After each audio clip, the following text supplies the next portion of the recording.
Allah'ın metodudur. Sebep-sonuç ilişkisi metodunu kullanır Yüce Allah. Merhaba değerli izleyicilerim, canlarım. Şimdi 36. ayette kalmıştık. Mü'min suresinin 35 ayetini yaptık. Tabii bizim sohbetimiz yarım saate düşünce çok süratli gidemiyoruz. Haftalardır Mü'min suresindeyiz. Şimdi 36. ayete bir mana vereyim. Bu iman eden kişi, Firavun'un kabilesinden olup ve ileri gelenlerinden olan, bir zamanlar imanını gizleyen kişi konuşunca onun konuşuğuna karşı Firavun onu dikkate almamış gibi Haman'a konuşuyor. Yani Firavun mimari olan, o zamanki mimarı Haman oluyor. Ve gâle Firavun dedi. Yani o kişi konuştu ama hiç onu itibara almadı, onun konuşmasını. Döndü Haman'a, Firavun'a. Ya Haman, ey Haman, İbnili benim için yap, Firavun nubnili benim için bir bina yap. Ne binası? Sarhan kule. Bir kule yap bana. Lealli umulur ki ben eblugul esbab. Yolları gözlerim ulaşırım. Yani nasıl mana vermişiz burada? Firavun şöyle dedi. Ey Haman, bana bir kule yap. Belki yolları bulabilirim. Ulaşabilirim. Attaliyor bulabilirim. Fark etmez. Ulaşmak, bulmak.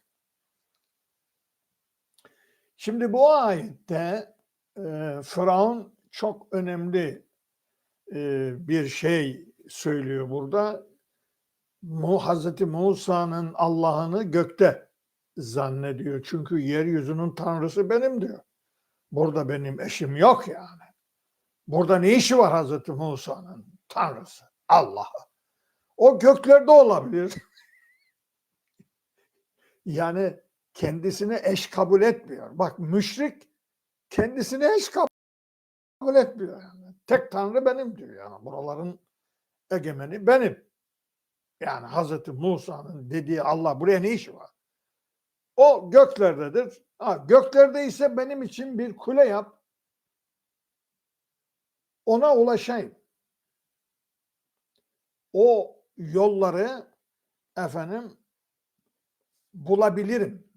Esbab dediği sebepler yani yollar, metotlar, usuller falan yani. Şimdi bu Firavun'un böyle bir müşriğin kendisini tek tanrı olarak kabul etmesi çok önemli bir şey bu. Çünkü kendini tanrı olarak görenler iktidarını paylaşmak istemezler. Anlıyor musunuz? Yani bu Firavun'un özelliği bu. Şimdi mimar çok önemli bir mimar. Haman denen mimar. Ona bir kule yaptırıp Hazreti Musa yolları bulacak, Hazreti Musa'nın tanrısına ulaşacak. Neyin yolları? Esbâbes semâvâti, göğün yollarına. Göğün yollarına ulaşayım. Feattali'a ila ilahi Musa, Musa'nın tanrısına varayım, onu göreyim. Ve inni li azunnuhu kâziba. Ben Musa'nın yalancı olduğuna inanıyorum. Öyle zannediyorum. Yalancı, öyle bir tanrı yok. Yani göklerde filan bir tanrı yok ama sen binayı yap ben bir bakayım. Ne var ne yok filan diye Tanrı'ya ulaşacak. Onun bir mekanda olduğunu kendisi gibi bir kral, bir Firavun Tanrı kabul ediyor. Kendisi bir yerde oturuyor falan. O da öyle bir Tanrı göklerde, bu yeryüzünde ben mümkün değil. Burada olamaz. Tanrı benim. Buranın Tanrısı benim diyor. Ben Musa'nın yalan söylediğine inanıyorum diyor. Ezunnu kelimesi zannetmek anlamına geldiği gibi inanmak anlamına da gelir bu kelime. Kur'an'da bazı yerlerde inanmak, bazı yerlerde zannetmek manalarına gelir. Şimdi bu söylevi, Firavun'un bu söylevini Allahu Teala neden böyle konuştuğunu, nasıl olduğunu bir değerlendirme yapıyor bize. Yani onun bu psikolojisini, bu isteğini bir değerlendirme yapacak Yüce Allah. Ve kedalike işte bunun gibi züyyine li firavune su'u amelihi. Firavun'a kötü ameli süslendi. Bu çok önemli. Şimdi Allahu Teala diyor ki Firavun'un böyle konuşması, böyle bir iş istemesi Harun'dan veya bundan evvelki yaptıklarından şu çıkıyor meydana. Firavun'a kötü ameli süslü gözüktü. O için bunu yapıyor. Sebebi bu. Yani Allahu Teala onun davranışını, söylevini, davranışlarını, amellerini analiz ediyor. Ne demek analiz? Tahlil etmek demek. Yani bize onun sebebini söylüyor. Çok önemli bir nokta. Bu Kur'an-ı Kerim'de Allah'ın metodudur. Sebep-sonuç ilişkisi metodunu kullanır Yüce Allah. Burada da onun sebebini, onun amelinin, kötü amelinin sebebini süsleme. Kim süslemiş? Şeytan. Çünkü Kur'an-ı Kerim'de birçok ayette فَزَيَّنَ لَهُمُ الشَّيْطَانُ اَعْمَالَهُمْ Şeytan onlara amellerini süsledi diyor Allahu Teala. Bu çok önemli. 48. ayetinde vardır Enfal, Fatır suresinde vardır. İsterseniz Enfal'e gidelim bakalım orada ne diyor. Yani şeytan Hazreti Peygamber'in düşmanlarına bir konuşma yapıyor. Şeytan. Çok ilginç. Bakalım orada ne diyor şeytan onlara? Tevbe suresinden sonra mıdır Enfal, önce midir Enfal? Öncedir. Evet. Şimdi diyor ki ve iz zeyyene lehumuş şeytanu a'malehum. Demin onu okumuşum. Demek bunu okumuşum. Şeytan hani onlara amellerini süslemişti müşriklere. Ve kâle dedi la gâlibeke lekumul yevm. Bugün size mağlubiyet yoktur. Şimdi bakın nasıl şeytan nasıl süslüyor kişiye amelini. Orada orduya, müşriklerin ordusuna. Burada bugün size mağlubiyet yoktur.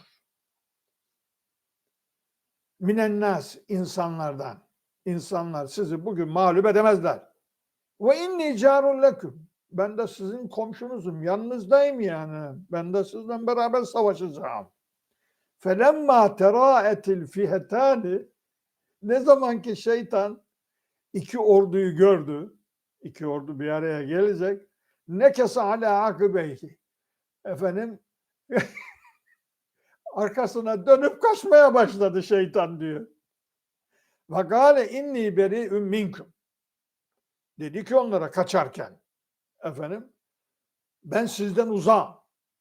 Şimdi amellerini süsleyip size bugün mağlubiyet yoktur diyen şeytan kaçmaya başladı orduyu görünce.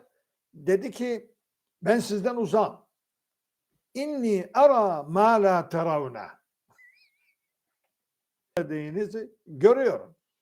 İnni ahafullah. Ben Allah'tan korkuyorum. Şeytan korkuyor Allah'tan. Düşünebiliyor musunuz? Bu insan korkmuyor ama şeytan korkuyor. Bak ne diyor? Allah bunu aktarıyor. Sözünü aktarıyor bize yani.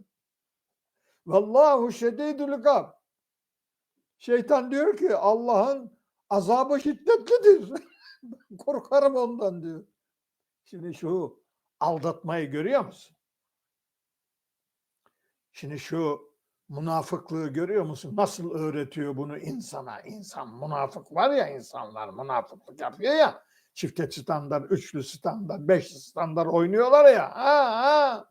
Bak buraya nereden geldik yani hikmeti ilahi? Gene anneme rahmet okuyayım. Çünkü ben bu ayeti çalışarak gelmedim buraya. Yani konuşurken buraya geldik. Şimdi demek ki şu çıkıyor meydana, şeytan insanlara kötü amellerini süslü gösteriyor ve onları aldatıyor. Yani sen şimdi kuyumcuya gidiyorsun, kuyumcu bakırın üzerine bakırı daldırıyor suya, yapıyor onu altın suyuyla bakırı kaplıyor, altın diye sana satıyor. Şeytan bu. Şeytan bu.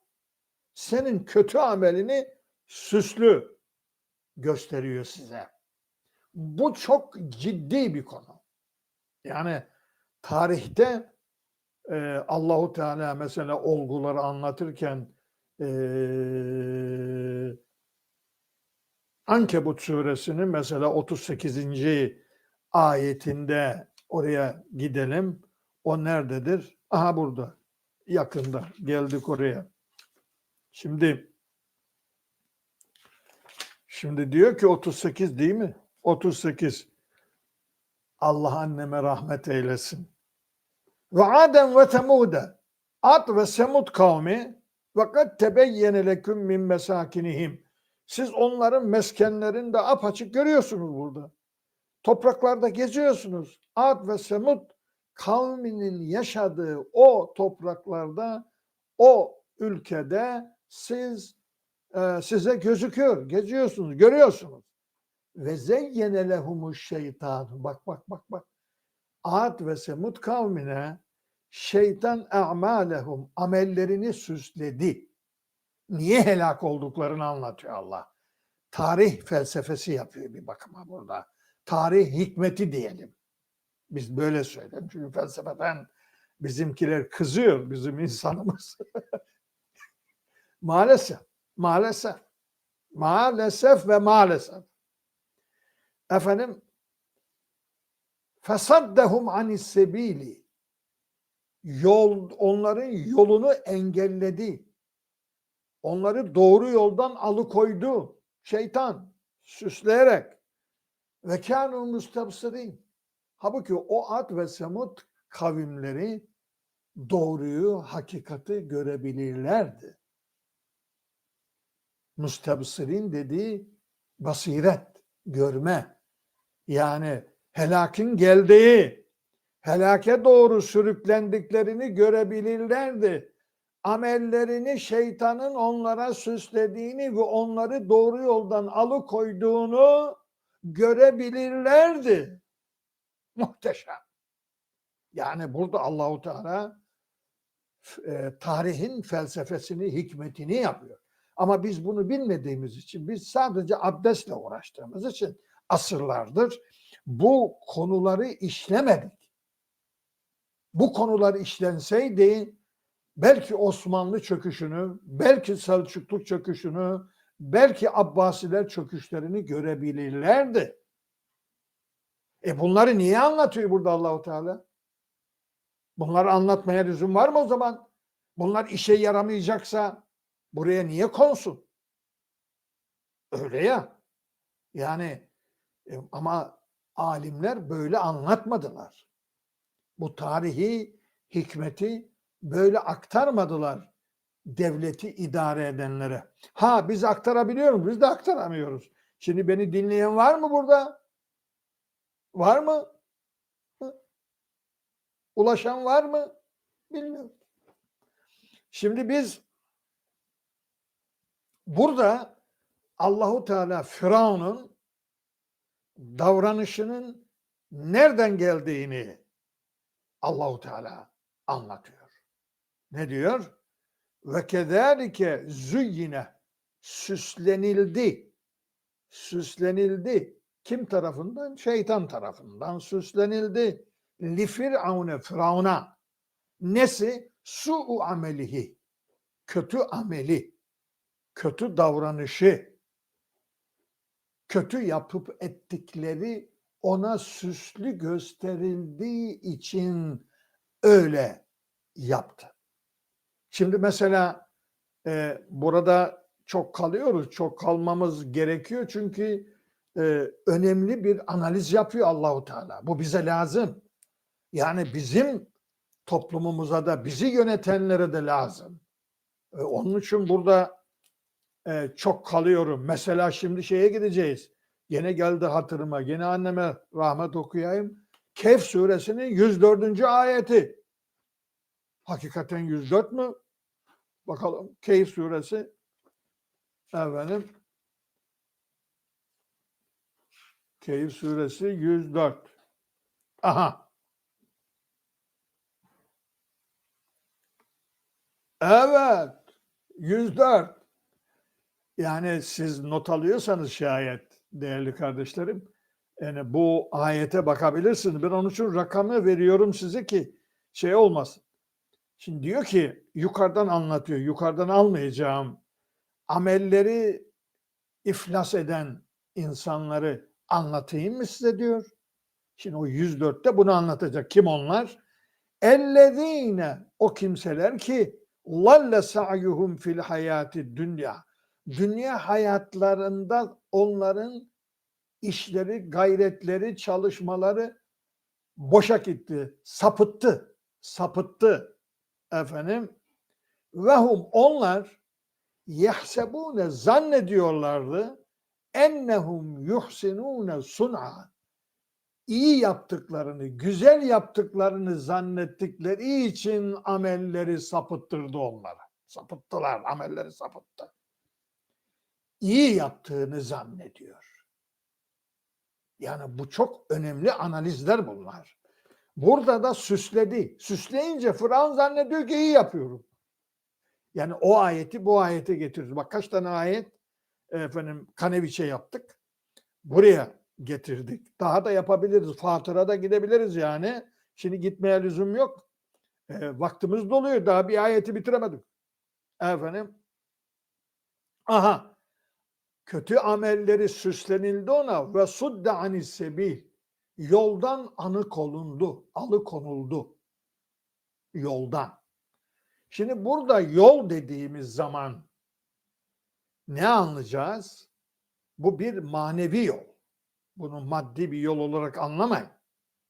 Yoldan alıkonuldu. Ne yolu bu? İyinin yolu, doğrunun yolu, güzelin yolu, hakkın yolu, ilahi Allah'ın yolu. Olay bu. Oradan alıkonuldu şeytan tarafından. Demek ki ne kadar güçlü iktidara sahip olsan bile bir Firavun'u düşün yani. Allah Firavun'u anlatarak bizim yöneticilerimize, geleceğin yöneticilerine kıyamete kadar bu ayetler hüküm verecek. Anlatacak, analizler yapacak. Sadece biz değil, biz öleceğiz, gideceğiz. Bizden sonraki nesiller bu ayetleri anlayacak. Ne kadar güçlü olursan ol, insanları köle edinirsen edin, sen şeytanın nefsinin kölesi oluyorsun. İşte bunu anlatıyor. İşte bunu anlatıyor. Buranın hikmetini yaptım size yani. Şimdi felsefe diyemiyoruz, korkuyoruz çünkü bizi tenkit ediyorlar yani felsefe falan. Efendim, yani öyle bir şey anlatıyor ki Yüce Allah. O koskocaman kendisini Tanrı gören adam söylüyor bunu. Bütün yöneticilere, dünyaya haykırıyor bunu. Allah. Bak nefsinize, şeytana yenilmeyin diyor. Kendinizi büyük kudretli görürsünüz. Bak Firavun şeytana, nefsine yenildi, yolunu kaybetti.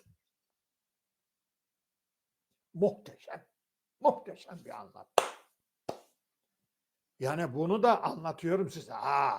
Sosyoloji bilmesem, siyaset felsefesi bilmesem bunu yapamam. Yani burada ne diyor Allah-u Teala? Yani ne kadar güçlü olursa olsun bir insan makamında kral, ama nefsinin ve şeytanın kölesi. Etrafındaki insanların kölesi oluyor. Çünkü yöneticileri etrafındaki insanlar madara ediyor. Madara. Anlıyor musunuz onu? Yoldan çıkarıyorlar onu. Farkında değil. Ama bu anlatım, bu felsefe, bu hikmet muhteşem. İşte bu İslam alemine, krallara, halifelere bu anlatılmalıydı. Yani bu benim bu ayeti anlatmam tarzında anlatılmalıydı. Siz bu kadar büyük kudrete sahipsiniz, halifesiniz, nesiniz? Neyse sultansınız, kralsınız, padişahsınız. Efendim mülk benim efendim. Ne? Viyana'dan Yemen'e. Ama nefsinin, etrafındaki insanların, şeytanın kölesi olursun. Sen insanları köle olarak kullanırsın. Seni şeytan ve nefsin köle olarak kullanır. Olay bu. Muhteşem bir anlatım var burada yani. Muhteşem. Yani benim duyduğumu siz duyuyor musunuz, hissediyor musunuz, hissettirebiliyor muyum? Onu da bilemiyorum yani efendim. Ve ma keydu firavune illa fi tebab. Diyor ki Allahu Teala, keyd kelimesi tuzak demek. Firavun'un tuzağı boşa çıktı. Firavun bir tuzak kurmak istiyor. Kime? Zaten kurdu. İsrailoğullarını köle edindi. Kendi toplumunu kul edindi. Kendi toplumunu da kul edindi. Kendi toplumunun içini boşalttı. İradesini, kimliğini, kişiliğini. Zuhruf suresi 54'te anlattık bunu. Bunun üzerine bir kitap yazdım ben. Evet. O kelimenin istihaffe kelimesinin üzerine bir kitap yazdım. Yeni çıktı. 500 sayfa. Bir kavram. 54. ayetin istihaffe kelimesi. Bu kadar. Nokta. 500 sayfa. Şimdi burada bir tuzak kuruyor Firavun. Hem kendi kavmine hem de İsrailoğullarına. O tuzak boşa çıktı diyor Allah-u Teala. Boşa çıkardım onu ben. Kendini tuzağa düşürdü. Bu 43. ayette anlatmış olmam lazım size. İlla ki efendim Fatır suresinin 43. ayetinde Yüce Allah der ki tuzak kuranı kendi tuzağına düşürürüm. Bu benim kanunumdur. Sünnetullah'tır. Kimse bunu değiştiremez. Evet. Fatır suresi 43. Bakın şimdi burada. Aha. İstikbaran fil ardı ve mekre seyyi.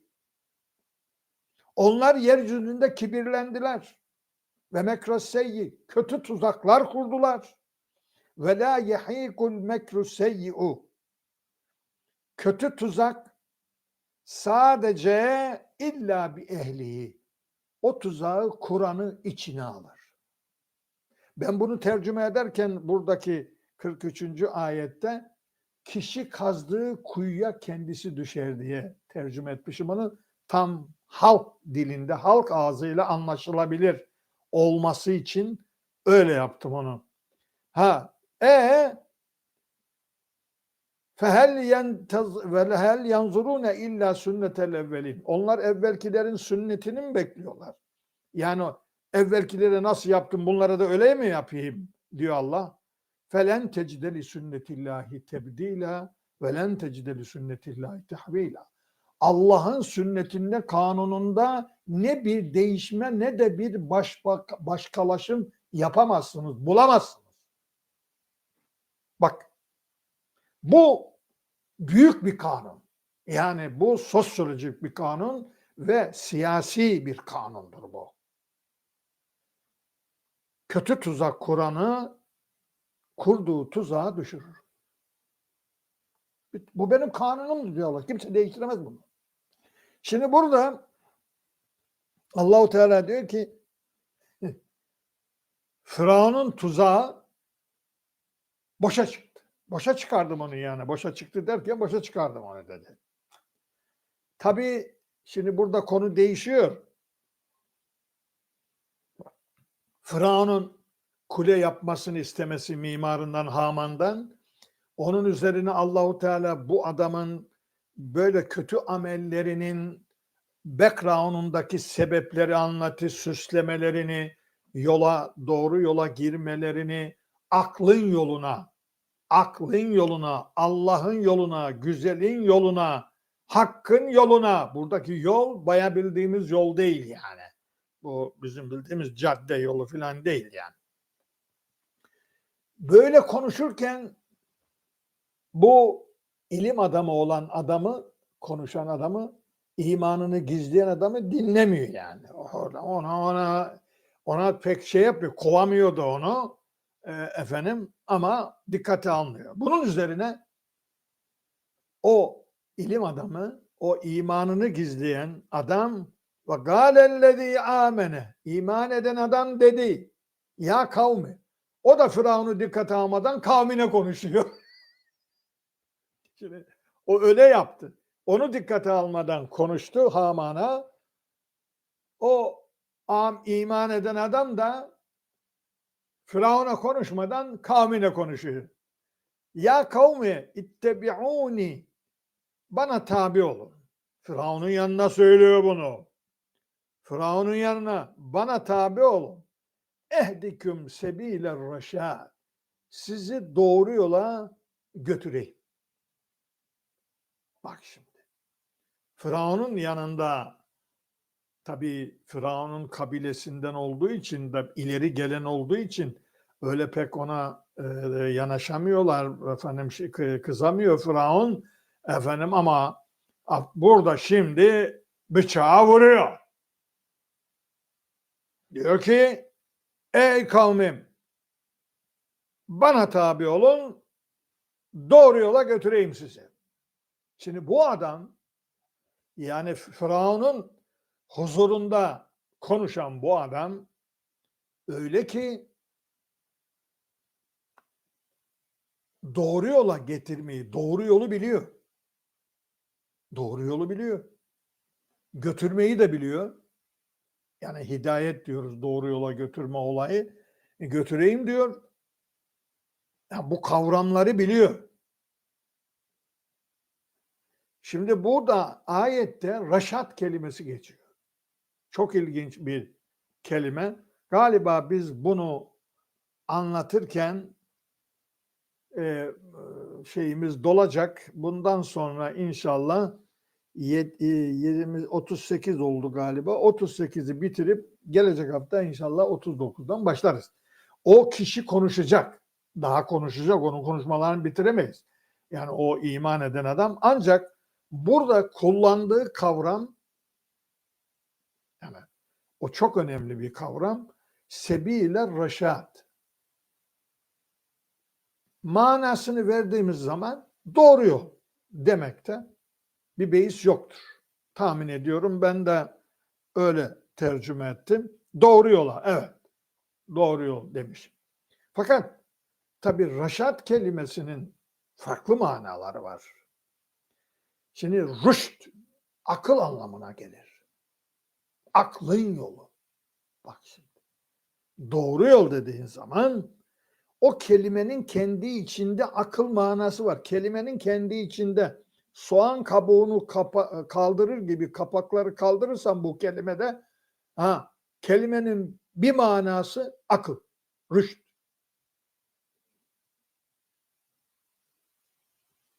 Bir manası doğru. Bir manası doğru düşünme yetisi. Oo. Bu nerede geçer? Bu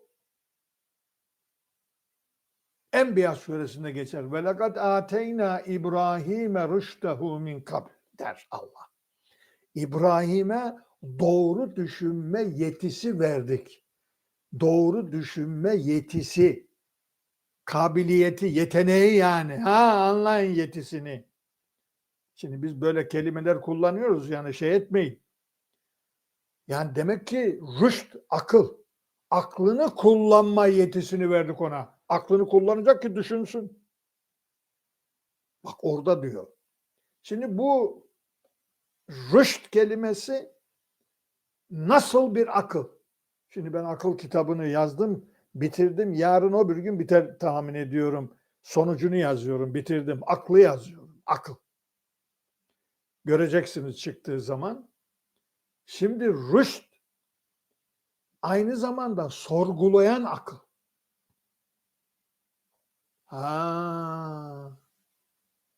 Demek ki insan sorgularsa aklı ile doğruyu bulur. Onun için hem doğru manası var hem sorgulayan akıl manası var. Aynı kelimenin içinde.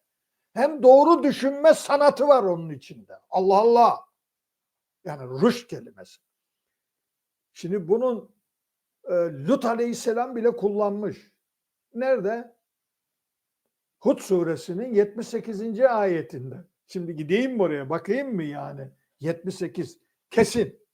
Aha açtım orası geldi. İlginç. Aha burada. Evet. Eleyse minkum raculur raşid. O ahlaksız Sodom halkına Lut peygamber çare kalmadı.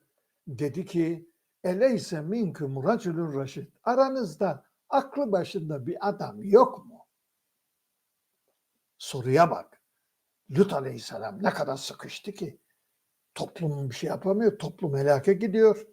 Bu soruyu sordu onlara. Raşid dedi yani aklı başında bir adam yok mu sizde? İşte bu Raşid yani o adam ne kadar kültürlü bir adam. İlâ sebilir raşad dedi. Ehdiküm sebilir raşad dedi. Yani bu manaları görüyor musunuz? Bu kadar mana veririz ona. Bitiremedik bu raşad kelimesini. Efendim. Bu adam bu kelimeyi nasıl kullanıyor? O devirde. Firavun döneminde ya.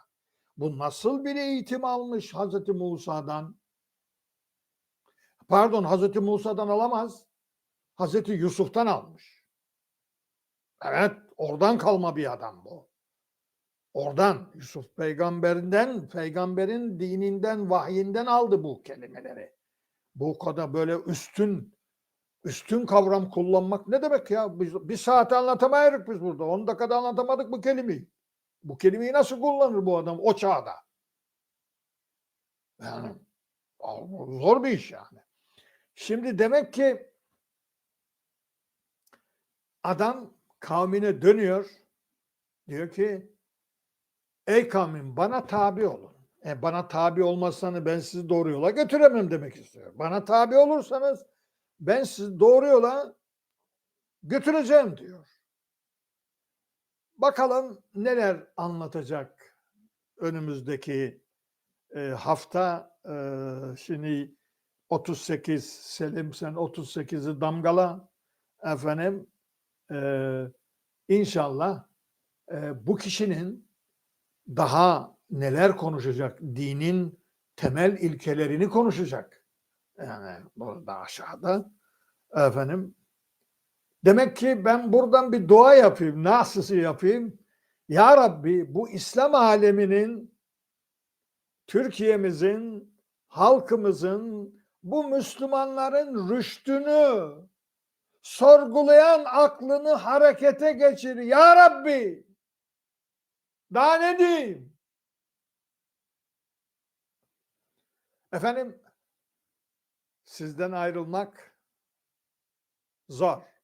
Yani başlarken yarım saat başlıyorum ama isterim ki 2 saat konuşayım. Ama bunu prensip olarak edindik. Ne demiş Yahya Kemal? Ölüm ürküntü vermiyor. Lakin vatandan ayrılışın ızdırabı zor. Ben de öyle söylüyorum. Programı bırakmak ürküntü vermiyor ama sizden ayrılışın ızdırabı zor. Efendim, selam, saygı ve sevgilerimi sunuyorum. Hoşça kalın diyorum. Allah'a emanet olun.